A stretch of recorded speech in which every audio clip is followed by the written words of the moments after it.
Oh man, that's it. I turned the game off. It's 5-2 now, folks.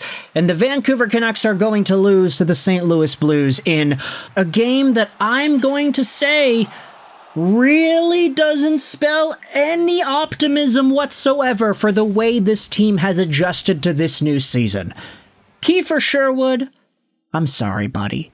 The Vancouver Canucks around you wasted a 2-goal performance, including a shorthanded goal that was so beautiful as Sherwood streaks down, comes in on a breakaway, dipsy-do dangles the pants off of Jordan Binnington, and slides it along the ice for his second of the night.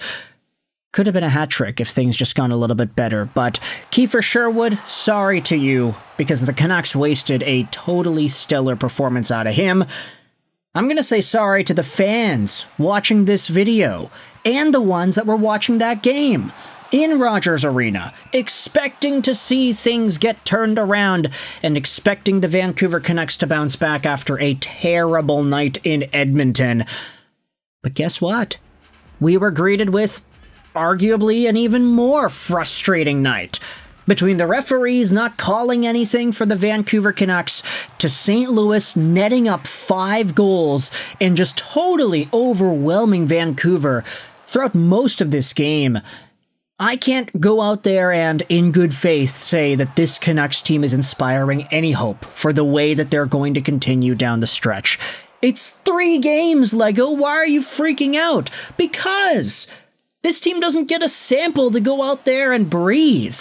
The Vancouver Canucks are not an elite Stanley Cup championship caliber team. They don't have the right to go out there and say, oh, it's a slow start. Yeah, we're good enough that we'll come back and we're going to guarantee ourselves a playoff spot. They don't have that luxury. They don't have that benefit. They need to get results as quickly as possible.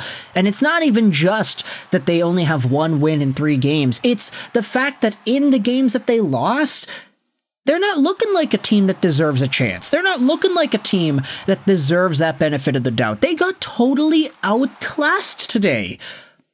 And maybe I'm frustrated more so than the average Canucks fan because I happened to stream Kevin Lankinen today in fantasy hockey. I was like, okay, Demko's out. We got Sergei Bobrovsky on the bench too in Florida. Let's start Kevin Lankinen. I'm going to go with Lankinen. Gonna believe that he has a good game to start out his season against St. Louis. Nope. Sorry, he lets in 4. And I'm not even gonna be too upset about him in particular because I think a lot of the goals weren't really his fault. But they just go to show, like, this Canucks team, you talk about the new systems, the new style, it's not working. At least, it doesn't look like they have what it takes to play the style effectively.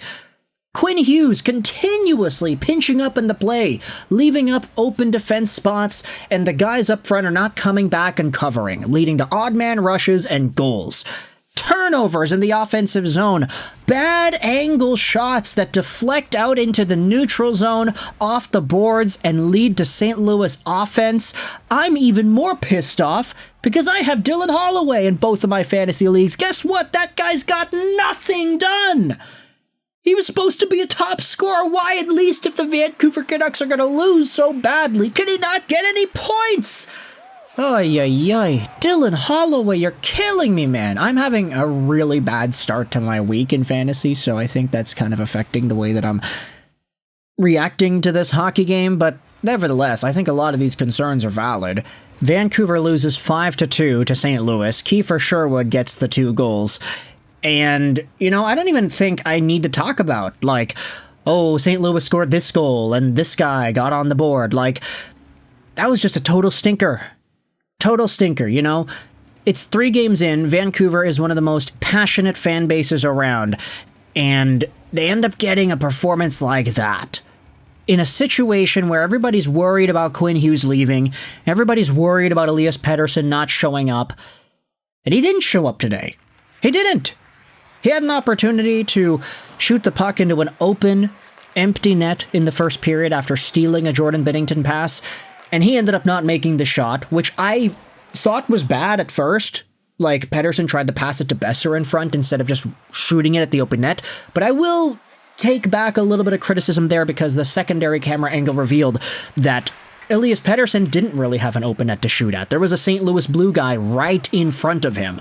Yes, there could have been some finagling to get around the guy, but in that very short span of time, Pettersson had the choice to either shoot it or pass it off, and he decided to pass it. Less risky compared to the shot potentially getting blocked. I think that killer instinct that a lot of Canucks fans saw in Pettersson in his earlier years, he would have shot it back then, but, you know, now he's not going out there and doing that, isn't he? And when it comes to Vancouver Canucks players that are trying maybe a little bit too hard, man, I hate to say it. I hate that I'm even pondering this, but I feel like Quinn Hughes is potentially doing a little too much.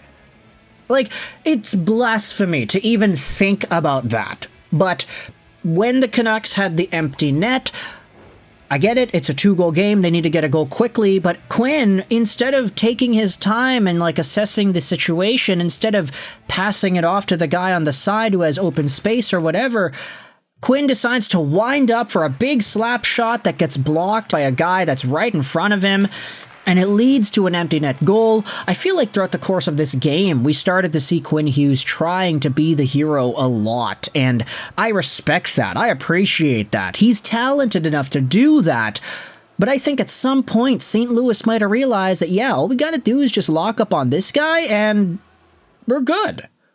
Nobody else is gonna do anything else. It's an ever-long feedback loop that will result in Quinn Hughes getting all of the attention, none of the other Canucks stepping up to play because they can't really do much when they don't have the puck, and Vancouver doesn't get the results either way. Like, I don't know, man. That's just sort of how I'm responding to it. I saw a lot of people on Twitter talking to Sportsnet 650 and all the other analysts out there saying that, yeah, Pettersson's not looking improved at all. Speed, agility, power, whatever the heck happened there. Even Hughes is getting folks going out there and saying, oh, the empty net goals scored on them by both Edmonton and St. Louis. His fault. Hughes isn't activating, but he's not converting, etc., etc. I mean, is it the pressure from the contract or the pressure for the team to win that's causing this sort of change in on-ice contribution? I know there have been some folks responding saying, hey, the Canucks at least are trying new systems. The reason they are so sloppy when trying to create offense is because they're trying these new things that they didn't have last year. And that's different. In theory, everybody loved the run-and-gun offensive style, and I think a lot of us fed into that, especially in the preseason. But now, regular season games, against Calgary, they didn't really execute it all too much until the third period. Against Edmonton, they couldn't get anything going, and then against St. Louis, they were sloppy, got shut down the entire time. So Kiefer Sherwood, I apologize to you. Kevin Lankinen, I apologize to you for this hung-out-to-dry performance that he was forced to put on that totally ruined my week for fantasy, and it's only Monday. Big shout-out over to Dylan Holloway for not doing anything and totally damning both of my fantasy teams. And big shout out to the Vancouver Canucks for going out there and putting yet another stinker right there in front of our eyes, for all of us to feast at and hope at throughout the course of this Thanksgiving Monday that it was going to turn around. Spoiler alert, it didn't. It's 3 games in, the Canucks look bad, and I don't know how far we're going to go before we start to see some actual changes go down with this team. If you enjoyed this video, click the like button. If you didn't, the dislike button's there for you. Comments help out with the algorithm. I hope you enjoyed this video. And bye.